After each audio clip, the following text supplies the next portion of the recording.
لاتی ہے، اس کی زبان پر ایک ہی جملہ ہے، بلا واللہ قد آن، کیوں نہیں خدا کی قسم توبہ کا وقت آ گیا ہے۔ بزرگ کہتے ہیں اسی کیفیت میں جا رہا تھا کہ بہت بڑا دریا آ گیا، مگر وہ اپنی کیفیت میں تھا، بغیر سوچے سمجھے دریا پر پیر رکھا، مگر میں دیکھ کر حیران ہو گیا کہ وہ دریا کے اوپر سے چلتا ہوا نکل گیا۔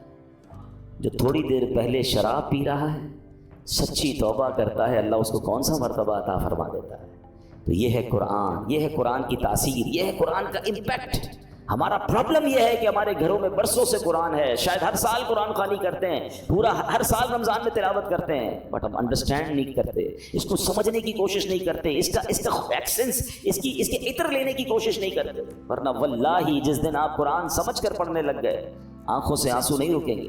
جن کو کچھ کچھ قرآن سمجھ آتا ہے نا، جب کبھی امام صاحب تلاوت کر رہے ہیں اور کسی ایسی قرآن پاک کی خوبصورت آیت پر پہنچتے ہیں، سورت پر پہنچتے ہیں، جی نہیں چاہتا امام صاحب رکوع میں جائیں، جی چاہتا یہ اور پڑھتے رہیں، اللہ کی باتیں اور بتاتے رہیں۔ اے میرے پیارے صاحب، یہ ہے قرآن اور یہ ہے قرآن کا خزانہ۔ اچھا، اب میں چاہوں گا کہ انشاءاللہ قرآن پاک ہماری باڈی پر کیا امپیکٹ ڈالتا ہے۔ کئی لوگ بیمار ہوتے ہیں، ہم میں سے بہت سارے لوگ بیمار ہوں گے، قرآن میں ہمارے جسمانی شفا کیسی ہے، اب ذرا یہ سنیے گا۔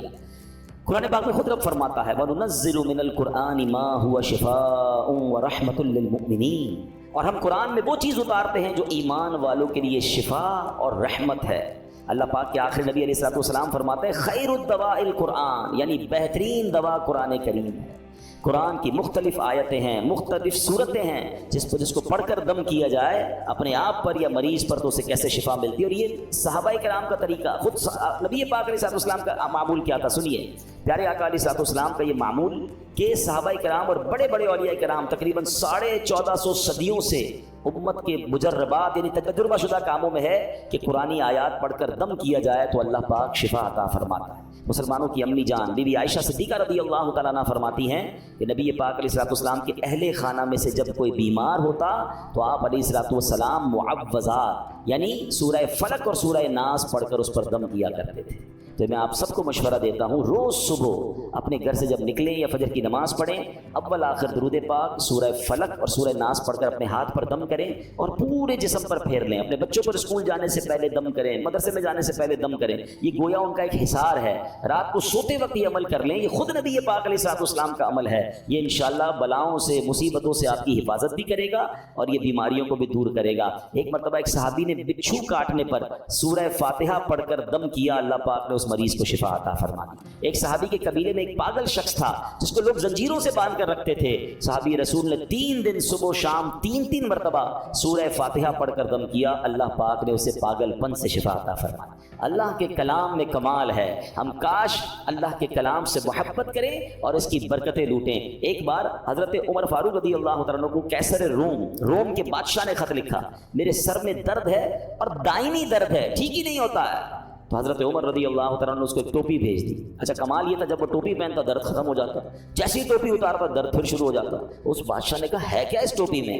جب اس ٹوپی کو کھولا گیا تو اس ٹوپی میں ایک کاغذ ملا جس پر بسم اللہ الرحمن الرحیم لکھا ہوا تھا، حضرت عمر نے لکھ کے بھیجا تھا۔ تو اس سے یہ بھی پتہ چلا کہ تعویذات جو ہے اس میں کوئی حرج نہیں ہے کہ ان تعویذات میں اللہ کا نام ہو، اس میں قرآنی آیات ہوں۔ بعض اوقات معاذ اللہ جادو اور اس طرح کی چیزیں، اس سے تو کوئی تعلق نہیں ہے، مگر قرآنی آیات اللہ کے نام، پاکیزہ ناموں سے الحمدللہ بہت برکتیں ملتی ہیں، اور یہ صحابہ کرام اور ہمارے بزرگوں کے طریقے سے ثابت ہے۔ اب آخر میں چاہوں گا، میں ایک ایسی بات کرنے جا رہا ہوں جو انشاءاللہ آپ کو کام آئے گی کہ قرآن کریم کی کن کن صورتوں سے کن کن چیزوں سے فائدہ ہوتا ہے، آپ کے کون سے پرابلم سالو ہو سکتے ہیں، آپ کی کون سی بیماریاں حل ہو سکتی ہیں۔ گھر میں بہت سارے مسائل ہوتے ہیں، ہم بعضوں کا ٹینشن میں ہوتے ہیں کہ یار اس کا کوئی وظیفہ مل جائے، کوئی دم مل جائے، تو ڈائریکٹلی قرآن کریم جو ہے کن کن چیزوں پر انشاءاللہ امپیکٹ ڈالے گا اور آپ کو فائدہ ہوگا۔ آپ چاہیں تو اسے ریکارڈ کر لیں۔ اب سنتے ہیں، علماء کرام نے احادیث کی روشنی میں اور اپنے تجربے سے قرآنی صورتوں کی الگ الگ تاثیریں بیان کی ہیں۔ اب سنتے جائیے۔